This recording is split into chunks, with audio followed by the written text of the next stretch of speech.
Hey guys, welcome back to our channel. ഇന്ന് നമ്മൾ നോക്കാനായിട്ട് പോകുന്നത് ഒരു വെറൈറ്റി മൂവിയുടെ എക്സ്പ്ലനേഷൻ ആണ്. കഥയുടെ തുടക്കത്തിൽ രാധയുടെ തല കയ്യിൽ പിടിച്ച് ഒരു ചെറിയ പെൺകുട്ടി പോലീസ് സ്റ്റേഷനിലേക്ക് കൊണ്ടുപോയി പോലീസിന് കാണിക്കുന്നത് നമ്മൾ കാണുന്നു. ഇതെല്ലാം കണ്ട് പോലീസ്മാൻ വളരെ പേടിച്ചു പോകുന്നു. അവരെല്ലാവരും 6 മാസം മുമ്പ് രാധ തന്റെ ഭർത്താവ് തിരുപ്പതിയുടെ തലയുമായി ഇവിടെ വന്ന് സറണ്ടർ ചെയ്ത നിമിഷം ഓർക്കുന്നു. പക്ഷെ ഈ തവണ കാര്യം വ്യത്യസ്തമാണ്. കാരണം ഈ പെൺകുട്ടി ഒരു ദുഷ്ടാത്മാവിന്റെ നിയന്ത്രണത്തിലാണ്. ഇതെല്ലാം എവിടെ നിന്ന് തുടങ്ങിയെന്നറിയാൻ നമ്മൾ 6 മാസം മുമ്പത്തെ സമയത്തേക്ക് പോകണം. അന്ന് പോലീസ് തിരുപ്പതിയെ കൊന്നതിന് രാധയെ അറസ്റ്റ് ചെയ്തു. പിന്നീട് തിരുപ്പതിയുടെ തല ശരീരവുമായി ചേർത്ത് അവന്റെ ഫാമിലിക്ക് കൊടുത്തു. ഈ സമയത്ത് തിരുപ്പതിയുടെ ഡെഡ് ബോഡി കൊണ്ടുപോകാനായി അവന്റെ സഹോദരനും ഫ്രണ്ട്സും വന്നിരുന്നു. ഇവർ രണ്ടുപേരും തിരുപ്പതിയുടെ അന്ത്യകർമ്മങ്ങൾ നടത്തുന്നതിനിടയിൽ സർപഞ്ച് മാത്രമേ അവിടെ ഉണ്ടായിരുന്നുള്ളൂ. അദ്ദേഹം വില്ലേജേഴ്സുമായി വരുന്നു. വില്ലേജേഴ്സ് എല്ലാവരും തിരുപ്പതിയെ കൊന്നതിന് ശേഷം ക്ഷമിക്കാൻ കഴിയുന്നില്ല. അതുകൊണ്ട് തിരുപ്പതിയുടെ ആത്മാവ് ഒരിക്കലും മോശം പ്രാപിക്കരുതെന്ന് അവർ ആഗ്രഹിച്ചു. അതുകൊണ്ട് അവരെല്ലാവരും പണ്ഡിതനോട് എന്തെങ്കിലും ചെയ്യാൻ ആവശ്യപ്പെടുന്നു. അങ്ങനെ അദ്ദേഹം അവന്റെ ആത്മാവിനെ ശിക്ഷിക്കണമെങ്കിൽ തീർച്ചയായും നമ്മൾ സമാധി കഴിക്കണം എന്ന് പറയുന്നു.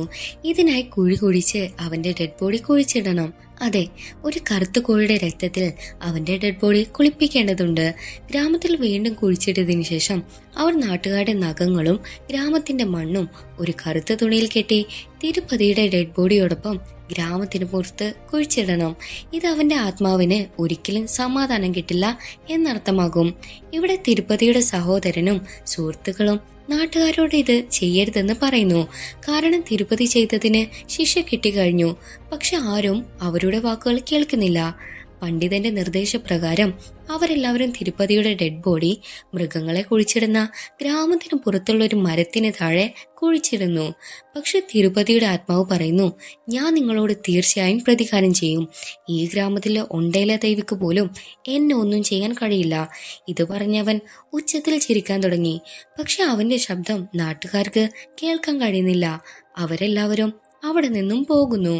അതേസമയം പർവ്വതങ്ങളിൽ എവിടെ കുറച്ചു ദൂരെ കുറച്ച് പരിശുദ്ധനെയും ഒരു ഗുരുവിനെയും നമുക്ക് കാണാം. ഗുരു അവരോട് പറയുന്നു, എന്റെ ഉൾക്കാഴ്ചയിൽ ഞാൻ കണ്ടത് ഒണ്ടേലദേവിയുടെ ജന്മനാടായ ഗ്രാമത്തിൽ ഒരു ദുഷ്ടാത്മാവ് ശരിയായ അവസരത്തിനായി കാത്തിരിക്കുന്നു. അവൻ വലിയ ബാളം സൃഷ്ടിക്കാൻ പോകുന്നു. അപ്പോൾ മറ്റു ശിഷ്യന്മാർ ചോദിക്കുന്നു, ഇനി എന്ത് സംഭവിക്കുമെന്ന്. അപ്പോൾ ഗുരു പറയുന്നു, എപ്പോഴൊക്കെ പാപം ജനിക്കുന്നുവോ അപ്പോഴൊക്കെ ദൈവം ഏതെങ്കിലും രൂപത്തിൽ ആ പാപം നശിപ്പിക്കാൻ വരും. ഇതിനോടൊപ്പം കാശിയിലുള്ള ഒരു ശിവഭക്തനായ സതുവിയുടെ ദൃശ്യങ്ങൾ നമുക്ക് കാണിക്കുന്നു. അവരുടെ പേര് ഭൈരവി. ഇപ്പോൾ തിരുപ്പതിയുടെ ആത്മാവിൽ നിന്ന് ഗ്രാമവാസികളെ രക്ഷിക്കാൻ ഭൈരവിക്ക് മാത്രമേ കഴിയൂ. അങ്ങനെ ഇപ്പോൾ ഗ്രാമത്തിൽ വളരെ കാലത്തിന് ശേഷം ഒരാളുടെ വിവാഹം നടക്കാൻ പോകുന്നതിനാൽ ഗ്രാമവാസികൾ സന്തോഷത്തിലാണ്. ഈ വിവാഹം നടത്തിയ ശേഷം പണ്ഡിതൻ വീട്ടിലേക്ക് പോകുമ്പോൾ മദ്യപിച്ച് കുറച്ച് ആളുകൾ അദ്ദേഹത്തെ തടയുന്നു. അവർ പണ്ഡിതനും മദ്യം ഓഫർ ചെയ്യുന്നു. പണ്ഡിതനും മദ്യത്തിന് നോ എന്ന് പറയാൻ പോലും കഴിയുന്നില്ല. അതുകൊണ്ട് അദ്ദേഹം അവരോടൊപ്പം ഇരുന്ന് മദ്യപിക്കാൻ തുടങ്ങി. വിവാഹിതയായ പെൺകുട്ടിയെക്കുറിച്ച് മദ്യപിക്കുന്നവർ മോശം കാര്യങ്ങൾ സംസാരിക്കാൻ തുടങ്ങി. അപ്പോൾ അവരിൽ ഒരാൾ പറയുന്നു, ഞാൻ ആ പെൺകുട്ടിയെ റേപ്പ് ചെയ്യാൻ പോകുന്നു. പിടിക്കപ്പെട്ടാൽ തിരുപ്പതിയുടെ ആത്മാവാണ് ഇതെല്ലാം ചെയ്യിപ്പിച്ചതെന്ന് പറയും. ഇതെല്ലാം കേട്ട് പണ്ഡിറ്റ്ജി ദേഷ്യപ്പെടുന്നു. ഏത് ദുഷ്ടന്മാരോടൊപ്പമാണ് താൻ ഇരുന്നതെന്ന് സ്വയം ശപിക്കാൻ തുടങ്ങുന്നു. പണ്ഡിതൻ ദേഷ്യപ്പെട്ട് അവിടെ നിന്നും പോകാൻ തുടങ്ങുന്നു. പക്ഷെ അദ്ദേഹത്തിന് ടോയ്ലറ്റ് കിട്ടാത്തതിനാൽ അദ്ദേഹം ദേഷ്യപ്പെടുന്നുണ്ട്. അങ്ങനെ അദ്ദേഹം തിരുപ്പതിയുടെ ശവകുടീരത്തിനടുത്ത് പോയി വിസർജനം ചെയ്യാൻ ഇരിക്കുന്നു. അപ്പോൾ അദ്ദേഹത്തിന്റെ കാലിൽ ഒരു മുള്ളു കുത്തുന്നുണ്ട്. അങ്ങനെ ഇപ്പോൾ ആ പണ്ഡിതജിയുടെ രക്തം തിരുപ്പതിയിലെത്തുകയും തിരുപ്പതിയുടെ ആത്മാവ് പണ്ഡിതനെ പിടികൂടുകയും ചെയ്ത ശേഷം അയാൾ നേരെ ഭർത്താവിനൊപ്പമുള്ള ആ പെൺകുട്ടിയുടെ അടുത്തേക്ക് പോകുന്നു. തിരുപ്പതിയുടെ നിയന്ത്രണത്തിലുള്ള ഈ പണ്ഡിറ്റ് ആദ്യം പെൺകുട്ടിയുടെ ഭർത്താവിനെ കൊല്ലുകയും പിന്നീട് അയാൾ പെൺകുട്ടിയുടെ അടുത്തേക്ക് നീങ്ങാൻ തുടങ്ങുകയും പെൺകുട്ടി അയാളെ പണ്ഡിറ്റ് എന്ന് വിളിക്കുകയും ചെയ്യുന്നു. അതെ, നിങ്ങൾ എന്താണ് ചെയ്യുന്നത്? അങ്ങനെ തിരുപ്പതി ആദ്യം തന്റെ യഥാർത്ഥ രൂപം ആ പെൺകുട്ടിയെ കാണിക്കുന്നു. തുടർന്ന് അയാൾ പെൺകുട്ടിയുടെ മുടി പിടിച്ച് അവളുടെ തൊലിയോടൊപ്പം പുറത്തെടുക്കുന്നു. ഇതിനുശേഷം അയാൾ പെൺകുട്ടിയെ ബലാത്സംഗം ചെയ്ത് കൊല്ലുന്നു. എല്ലാവരും ഈ പെൺകുട്ടിയുടെ മൃതദേഹം കാണുമ്പോൾ അവളുടെ അവസ്ഥ കണ്ട് എല്ലാവരും ഞെട്ടുന്നു. തുടർന്ന് പോലീസ് പണ്ഡിറ്റ്ജിയെ പിടികൂടുന്നു.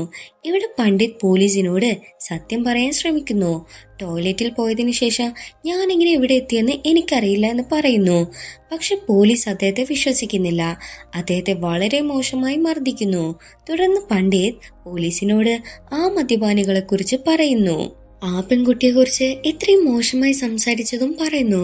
പോലീസ് അവരെ പിടികൂടുകയും അവരെ നന്നായി കൈകാര്യം ചെയ്യുകയും ചെയ്യുന്നു. മാത്രമല്ല, ഇപ്പോൾ അല്ലാ ബക്ഷ് എന്നു പേരുള്ള ഒരു ബാബയെ നമുക്ക് കാണിച്ചു തരുന്നു. അല്ലാ ബക്ഷ് ഒരു ആത്മാവിന്റെ സ്വാധീനത്തിലായിരുന്ന ഒരു കൊച്ചു പെൺകുട്ടിയെ ഭൂതബാധയിൽ നിന്ന് പുറത്താക്കുകയും ഒരു കറുത്ത കോഴി ഉപയോഗിച്ച് പെൺകുട്ടിയുടെ കാഴ്ചശക്തി ഇല്ലാതാക്കുകയും ചെയ്യുന്നു. എന്നിട്ട് അയാൾ പെൺകുട്ടിയുടെ മാതാപിതാക്കളോട് പറയുന്നു, ഇന്ന് അർദ്ധരാത്രി നിങ്ങൾ ഗ്രാമത്തിന് പുറത്തു പോയി ഈ കോഴിയെ ബലിയർപ്പിക്കണമെന്നും അതിനുശേഷം എല്ലാം ശരിയാകുമെന്നും. അങ്ങനെ അവർ കൃത്യമായി അങ്ങനെ തന്നെ ചെയ്യുന്നു. വഴിയിൽ, അതായത് ഗ്രാമത്തിന് പുറത്ത് കോഴിയെ ബലിയർപ്പിച്ച് അവർ പോകുന്നു. പക്ഷേ ഇപ്പോൾ തിരുപ്പതിയുടെ ആത്മാവ് ആ കോഴിയെ നന്നായി കഴിക്കുന്നത് നമുക്ക് കാണാം. അത് കടന്നു പോകുന്ന വെങ്കിടേഷ് എന്നയാൾ ഇതെല്ലാം കാണുന്നു. വെങ്കിടേഷ് യഥാർത്ഥത്തിൽ ആ അല്ലാ ബക്ഷിന്റെ ശിഷ്യനായിരുന്നു. അങ്ങനെ അല്ലാ ബക്ഷ് ഇതിനെ കുറിച്ചെല്ലാം പറയുമ്പോൾ അല്ലാ ബക്ഷ് പറയുന്നത് ഇത് വളരെ അപകടകരമായ കാര്യമാണെന്നും ഞാൻ വേഗത്തിൽ എന്തെങ്കിലും ചെയ്യേണ്ടതുണ്ട് എന്നുമാണ്. അതിനിടയിൽ ഒരാൾ മകളുടെ വിവാഹ കാർഡുമായി വരുന്നു. അത് കണ്ട് അല്ലാ ബക്ഷ് ഈ വിവാഹം ഇപ്പോൾ നടത്തരുതെന്ന് ഉപദേശിക്കുന്നു. ഗ്രാമത്തിലെ പരിസ്ഥിതി നല്ലതല്ലാത്തതിനാൽ വിവാഹം തൽക്കാലം മാറ്റിവെക്കാൻ അയാളോട് പറയുന്നു. പക്ഷെ ആ ആൾ ഇത് അംഗീകരിക്കുന്നില്ല. മാത്രമല്ല, എല്ലാം ചെയ്തിരുന്ന പണ്ഡിറ്റ് പിടിക്കപ്പെട്ടതിനാൽ ഒന്നും സംഭവിക്കില്ല എന്നും പറയുന്നു. അങ്ങനെ ആ പുരുഷൻ തന്റെ മകളെ വിവാഹം കഴിക്കുന്നു. അതിൽ സർപഞ്ചും വന്നിരിക്കുന്നു. അവിടെ ഒരു മനുഷ്യൻ സർപഞ്ചിനെ കളിയാക്കാൻ തുടങ്ങുന്നു. കാരണം അദ്ദേഹം വളരെ ധനികനാണ്. പക്ഷെ ഇപ്പോഴും അദ്ദേഹം 16 മാത്രമേ നൽകിയിട്ടുള്ളൂ. ഇതിൽ സർപഞ്ച് കോപിക്കുകയും തന്റെ പെൺകുട്ടിയുടെ പിതാവുമായി ഒരു ചെറിയ തർക്കത്തിൽ ഏർപ്പെടുകയും ചെയ്യുന്നു. സർപഞ്ചിന്റെ മാനസികാവസ്ഥ മോശമാകുന്നു. അതിനാൽ അയാൾ മദ്യം കുടിക്കുകയും പിന്നീട് കോപത്തോടെ അയാൾ മനഃപൂർവ്വം തിരുപ്പതിയിലെ ശ്മശാന സ്ഥലത്തേക്ക് പോയി അവനെ അധിക്ഷേപിക്കുകയും അവിടെ മലമൂത്ര വിസർജനം ചെയ്യാൻ തുടങ്ങുകയും ചെയ്യുന്നു. ഇവിടെ ഒരു മുള്ള് സർപഞ്ചിന്റെ കാലിൽ കുടുങ്ങി അതിൽ നിന്ന് രക്തം പുറത്തു വരുന്നു. അതിന്റെ ഒരു തുള്ളി തിരുപ്പതിയിലെത്തുന്നു. ഈ രക്തത്തിലൂടെ തിരുപ്പതിയുടെ ആത്മാവും സർപഞ്ചിലെത്തുന്നു. അങ്ങനെ ഇപ്പോൾ തിരുപ്പതി സർപഞ്ചിനെ കീഴടക്കി പുതിയ വധുവിനെ അന്വേഷിക്കാൻ തുടങ്ങുന്നു. പക്ഷെ അയാൾക്ക് അവളെ എവിടെയും കണ്ടെത്താനാവുന്നില്ല. അങ്ങനെ ഒരുപാട് നേരത്തെ തിരയലിന് ശേഷം ഒടുവിൽ ഭർത്താവിനൊപ്പം വയലിൽ കിടക്കുന്ന വധുവിനെ കണ്ടെത്തുന്നു. ഇവിടെ സർപഞ്ച് തന്റെ ട്രാക്ടറുമായി കിടക്കയിൽ കിടത്തി അവളെ കൊല്ലുന്നു. തുടർന്ന് പെൺകുട്ടിയുടെ ഭർത്താവിനെ കൊന്ന് അവളെ ബോധരഹിതയാക്കുന്നു. ഇപ്പോൾ പെൺകുട്ടിയുടെ ഊഴമായി. ഈ പെൺകുട്ടിക്കും അവളുടെ യഥാർത്ഥ രൂപം കാണിച്ചതിന് ശേഷം അയാൾ അവളുടെ മുഖത്ത് ഒരു ചോള കഷ്ണം വെച്ച് ചുട്ടുകളയുന്നു. പെൺകുട്ടിയുടെ പിതാവും സർപഞ്ചിനെ ഗ്രാമവാസികളുടെ മുന്നിൽ വെച്ച് ഒരുപാട് അടിക്കുന്നു. ഇവിടെയും അല്ലാ ബക്ഷ് വന്ന് ഗ്രാമവാസികളോട് ഇവനെ ഉപേക്ഷിക്കാൻ പറയുന്നു. അവനൊന്നും ചെയ്തിട്ടില്ല, എല്ലാം നിങ്ങളുടെ തെറ്റാണ്. തിരുപ്പതിയുടെ ശവസംസ്കാരം നടത്താൻ നിങ്ങൾ അനുവദിച്ചില്ല. അയാൾക്ക് സമാധി ശിക്ഷ നൽകി. ഇപ്പോൾ തിരുപ്പതിയിലെ പ്രേതാത്മാവ് ഉണർന്നു. അവനിപ്പോൾ മുഴുവൻ ഗ്രാമവാസികളോടും പ്രതികാരം ചെയ്യാൻ പോകുന്നു. ഇതിന്റെ തെളിവിനായി തിരുപ്പതിയുടെ സൈക്കിൾ മുഴുവൻ ഗ്രാമത്തിലും ചുറ്റി സഞ്ചരിക്കുന്ന ഒരു CCTV ദൃശ്യങ്ങൾ അല്ലാ ബക്ഷ് ഗ്രാമവാസികൾക്ക് കാണിക്കുന്നു. തുടർന്ന് അവർ ഇത് കാണുന്നു. ഗ്രാമവാസികൾ അല്ലാ ബക്ഷിനോട് സമ്മതിച്ചതിനു ശേഷം ACP സർപഞ്ചിനെ അറസ്റ്റ് ചെയ്യാൻ അവിടെ എത്തുന്നു. അല്ലാ ബക്ഷ് സത്യം പറയുന്നത് തടയാനായി ശ്രമിക്കുന്നു. തുടർന്ന് ഗ്രാമവാസികളും ഈ കാര്യത്തിൽ അദ്ദേഹത്തെ പിന്തുണയ്ക്കുന്നു. തുടർന്ന് ACP പറയുന്നു, ഇന്നത്തെ കാലഘട്ടത്തിൽ നിങ്ങൾ പ്രേതങ്ങളിൽ വിശ്വസിക്കുന്നു. ഇതിനെല്ലാം ഒരു പരിധിയില്ലേ? അപ്പോൾ ശരി, നിങ്ങൾ തെറ്റാണെന്ന് ഞാൻ തെളിയിക്കും. അടുത്ത 24 മണിക്കൂർ ഞാൻ തിരുപ്പതിയുടെ ശവകുടീരത്തിന് സമീപം ഒറ്റയ്ക്കിരിക്കും. ഇത് പറഞ്ഞുകൊണ്ട് അയാൾ തിരുപ്പതിയുടെ ശവക്കുഴിയിലേക്ക് പോകുന്നു. അതിനുശേഷം പിറ്റേന്ന് രാവിലെ ഗ്രാമവാസികൾ പോയി നോക്കുമ്പോൾ ACP ഒരു കണ്ണ് നഷ്ടപ്പെട്ട നിലയിൽ മരിച്ചിരിക്കുന്നു. അദ്ദേഹം മരിച്ചതായി കണ്ടപ്പോൾ ഗ്രാമവാസികൾക്കിടയിൽ ഭയവും പരിഭ്രാന്തിയും പടരുന്നു. തിരുപ്പതി സൈക്കിളിൽ ഗ്രാമം ചുറ്റി നടക്കുന്നതിനാൽ രാത്രിയിൽ ആരും വീട്ടിൽ നിന്ന് പുറത്തിറങ്ങുന്നില്ല. ഈ പ്രശ്നം പരിഹരിക്കാൻ ഗ്രാമവാസികൾ തിരുപ്പതിയുടെ ഭാര്യ രാധയെ ജയിലിൽ കാണാൻ പോകുന്നു. ഇപ്പോൾ രാധ പറയുന്നു, ഞാൻ അയാളെ ശിക്ഷിച്ചു, അതുകൊണ്ടാണ് ഞാൻ ഇവിടെയുള്ളത്. പക്ഷെ നിങ്ങൾ കൂടുതൽ പ്രതികാരം ആഗ്രഹിച്ചു. ഇപ്പോൾ ഗ്രാമീണർ രാധയോട് ക്ഷമ ചോദിക്കുകയും ഇപ്പോൾ നിങ്ങൾക്ക് മാത്രമേ ഞങ്ങളെ രക്ഷിക്കാൻ കഴിയൂ എന്ന് പറയുകയും ചെയ്യുന്നു. ഒരു ആത്മാവിനോട് എങ്ങനെ പോരാടണമെന്ന് എനിക്കറിയില്ല. ഒരു കാര്യം ചെയ്യൂ, കുട്ടിക്കാലത്ത് വീട് വിട്ടുപോയ എന്റെ സഹോദരി ഭൈരവിയുടെ അടുത്തേക്ക് പോകൂ. അവൾ ശിവനെ ആരാധിക്കാൻ പോയിരിക്കുന്നു. എന്റെ മുത്തശ്ശി അവളെ ഈ സാധന പോലെ പഠിപ്പിച്ചിരുന്നു. മുത്തശ്ശിയെ ഓർമ്മിച്ചുകൊണ്ട് അവൾ പലപ്പോഴും ഒരു ക്ഷേത്രത്തിൽ പോകാറുണ്ട്. ഈ ക്ഷേത്രം അവളുടെ മുത്തശ്ശി നിർമ്മിച്ചതാണ്. നിങ്ങൾ തീർച്ചയായും അവളെ കാണണം. രാധയുടെ അഭ്യർത്ഥന പ്രകാരം അങ്ങനെ അവർ ഭൈരവിയെ കാണാൻ പോകുന്നു. പിന്നെ അവർ ആദ്യം എല്ലാ കാര്യങ്ങളും അവളോട് പറയുന്നു. അപ്പോൾ ഭൈരവി ദേഷ്യത്തോട് പറയുന്നു, നിങ്ങൾ ഒരിക്കലും ഒരു മൃതത്തോടും ഇങ്ങനെ ചെയ്യാൻ പാടില്ലായിരുന്നു. മരണാനന്തര കർമ്മങ്ങൾ കണക്കാക്കൂ എന്നത് നിങ്ങളുടെ ജോലിയല്ല. അങ്ങനെ എല്ലാവരും കൈകൾ കൂപ്പി ഭൈരവിയോട് ക്ഷമാപണം നടത്തി.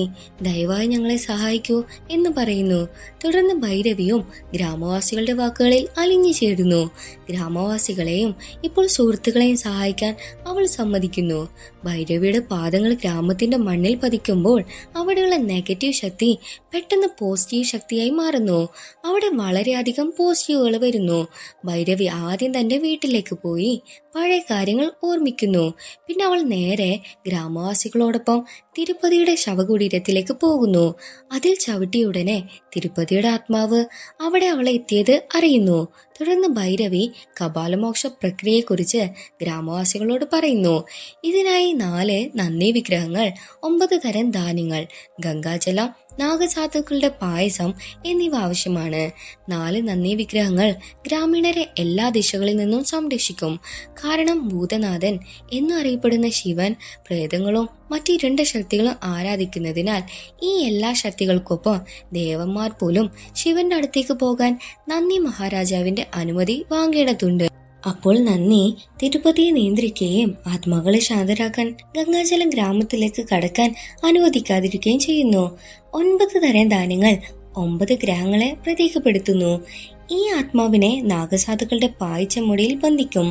അടുത്ത 15 ദിവസങ്ങൾക്ക് ശേഷം തിരുപ്പതിയുടെ മൃതദേഹം പുറത്തെടുത്ത് ദഹിപ്പിക്കേണ്ടി വരുമെന്ന് ഭൈരവി പറയുന്നു. അപ്പോൾ മാത്രമേ കപാലമോക്ഷത്തിന്റെ ഈ പ്രക്രിയ പൂർത്തിയാകൂ. തിരുപ്പതിയുടെ ആത്മാവിന് സമാധാനം ലഭിക്കൂ. ഈ സമയത്ത് ചില ഗ്രാമീണർ എല്ലാ ദിവസവും രാത്രിയും ഈ ശവക്കുഴി സംരക്ഷിക്കേണ്ടി വരും. കാരണം ഈ കാലയളവിൽ ആരുടെങ്കിലും നിഴൽ പോലും ഈ സ്ഥലത്ത് വീണാൽ തിരുപ്പതി വീണ്ടും തിരിച്ചു വരും. ഇത് ബുദ്ധിമുട്ടുള്ളതായിരിക്കുക മാത്രമല്ല അസാധ്യവുമാണ്. ഗ്രാമവാസികൾ ഭൈരവിയോട് അടുത്ത 15 ദിവസം ഇവിടെ താമസിക്കാൻ ആവശ്യപ്പെടുന്നു. ശിവക്ഷേത്രത്തിൽ താമസിക്കുന്നതിനൊപ്പം ഭൈരവി തപസ്സും പൂർത്തിയാക്കാൻ തുടങ്ങുന്നു. കുറച്ചു ദിവസത്തേക്ക് എല്ലാം നന്നായി പോകുന്നു. പക്ഷെ ഒരു ദിവസം മറ്റൊരു ഗ്രാമത്തിൽ നിന്നുള്ള ഒരു റിപ്പോർട്ടർ ഒരു ഡ്രോൺ വഴി അവിടെ എന്താണ് സംഭവിക്കുന്നതെന്ന് അറിയാൻ ആഗ്രഹിച്ചു. അദ്ദേഹത്തിന്റെ ഡ്രോൺ തിരുപ്പതിയുടെ ശവക്കുഴിക്ക് മുകളിലൂടെ എത്തിയുടൻ അവിടുത്തെ ഊർജം കാരണം അതവിടെ വീഴുന്നു. അതുകൊണ്ടാണ് റിപ്പോർട്ടർ തന്റെ ഡ്രോൺ എടുക്കാൻ അവിടെ പോകാൻ ശ്രമിക്കുന്നത്. പക്ഷെ അവിടെ കാവൽ നിന്ന ഒരു ഗ്രാമീണൻ അയാളെ തടഞ്ഞു നിർത്തി ഡ്രോൺ മറന്നേക്കൂ, ഇവിടെ നിന്ന് പോകൂ എന്ന് പറയുന്നു. മാത്രമല്ല രാത്രിയിൽ അയാൾ ആ സ്ഥലത്തേക്ക് ഒളിഞ്ഞു നോക്കുന്നു. ഡ്രോൺ എടുക്കാൻ ശ്രമിക്കുമ്പോൾ തന്നെ അയാളുടെ കൈ ഒരു കമ്പി കൊണ്ട് മുറിയുന്നു. രക്തം വീണാലുടൻ തിരുപ്പതി അയാളുടെ മേൽ ആധിപത്യം സ്ഥാപിക്കുന്നു. തിരുപ്പതിയുടെ ആത്മാവിന്റെ ഉറവിടം രക്തമാണെന്നതുപോലെ കൈവശപ്പെടുത്താൻ ചില മാർഗങ്ങൾ ആവശ്യമാണ്. അതുകൊണ്ടാണ് അയാൾ ആളുകളെ ആധിപത്യം സ്ഥാപിക്കുന്നത്. ആളുകളെ ആധിപത്യം സ്ഥാപിച്ച ശേഷം ആദ്യം അയാൾ കുളിക്കുന്ന ഭൈരവിയുടെ ഒളിത്താവളത്തിലെത്തുന്നു. അവൾ കുളിക്കുന്നത് കണ്ട് തിരുപ്പതിയുടെ ഉദ്ദേശം മാറി. പക്ഷെ അവിടെ ഒരു പാമ്പ് തിരുപ്പതി ക്ഷേത്രത്തിൽ കയറാൻ അനുവദിച്ചില്ല. അവൻ തിരുപ്പതിയെ തന്റെ ശവക്കുഴി വരെ ഓടിച്ചു. ഇവിടെ ഭൈരവി ആയിരിക്കുമ്പോൾ അവൾ ഇത് കണ്ടെത്തുന്നുണ്ട്. അവൾ ഒടുവിൽ തിരുപ്പതിയുടെ മുന്നിൽ വരുന്നു. അപ്പോൾ ഭൈരവി നേരിട്ട് അവനോട് പറയുന്നു, നീ വീണ്ടും ഗ്രാമത്തിലേക്ക് വരാൻ ശ്രമിച്ചാൽ നിനക്കുള്ള അനന്തരഫലങ്ങൾ മോശമായിരിക്കും. ഞാൻ നിന്നെ ചുട്ടുചാരമാക്കും. എന്നിട്ട് തിരുപ്പതി പറയുന്നു, ഞാൻ തീർച്ചയായും തിരിച്ചു വരും, നിന്നൊരു പാഠം പഠിപ്പിക്കും. അവൻ ഇങ്ങനെ പറഞ്ഞു പോകുന്നു. അതിനിടയിൽ ഗ്രാമവാസികൾ രാധയെ ജയിലിൽ നിന്നും മോചിപ്പിക്കുന്നു. കുറച്ച് ദിവസങ്ങൾക്ക് ശേഷം എല്ലാം ശാന്തമായിരിക്കും. പക്ഷെ ഒരു ദിവസം തിരുപ്പതി എല്ലാവരുടെയും മുന്നിൽ വളരെ ഭയാനകമായ രൂപത്തിൽ പ്രത്യക്ഷപ്പെടുന്നു.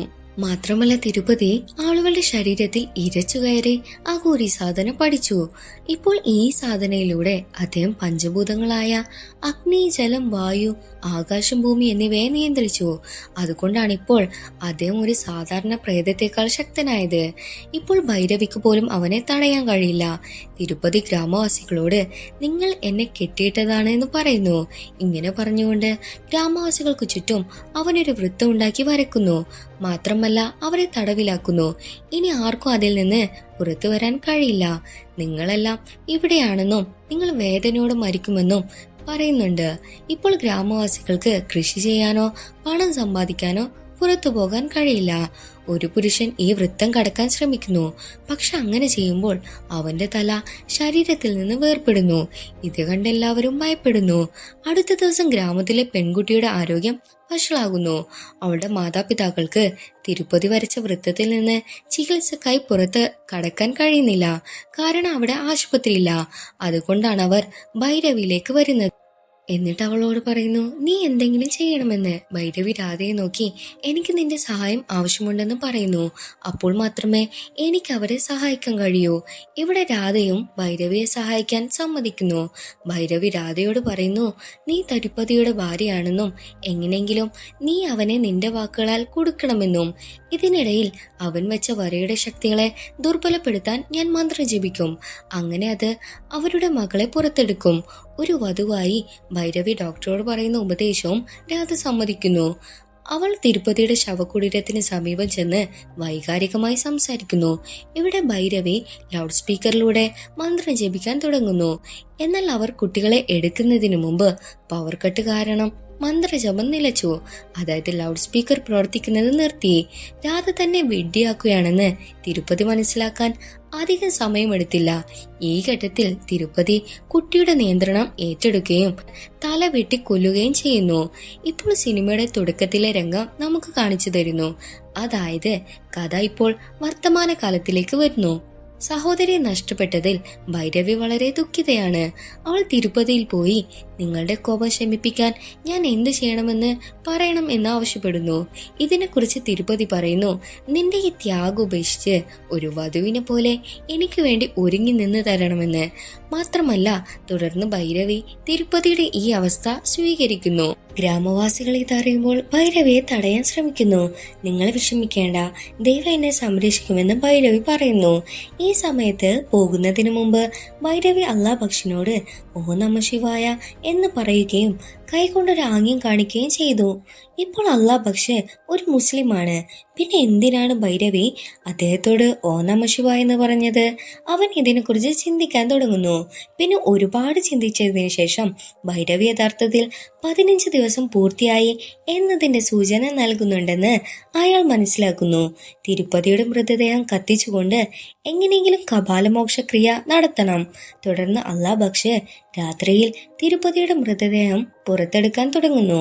ഇവിടെ തിരുപ്പതി വെങ്കടേഷിനെ പിടികൂടി വധുവിനെ പോലെ പൂർണ്ണമായും തയ്യാറായ ഭൈരവിയിലേക്ക് എത്തുന്നു.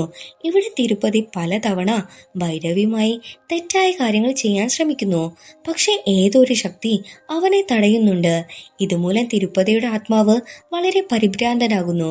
ഗ്രാമവാസികൾ ഇപ്പോൾ അവൻ തന്റെ മുന്നിലേക്ക് ഭൈരവിയെ കൊണ്ടുപോയി അടിക്കാൻ തുടങ്ങുന്നു. ഓ നമ ശിവ എന്ന് നിരന്തരം ജപിക്കുന്ന ഭൈരവിയോട് തിരുപ്പതി അവൻ തന്റെ പേര് പറയാൻ പറയുന്നു. പക്ഷെ ഭൈരവി അത് കേൾക്കുന്നില്ല.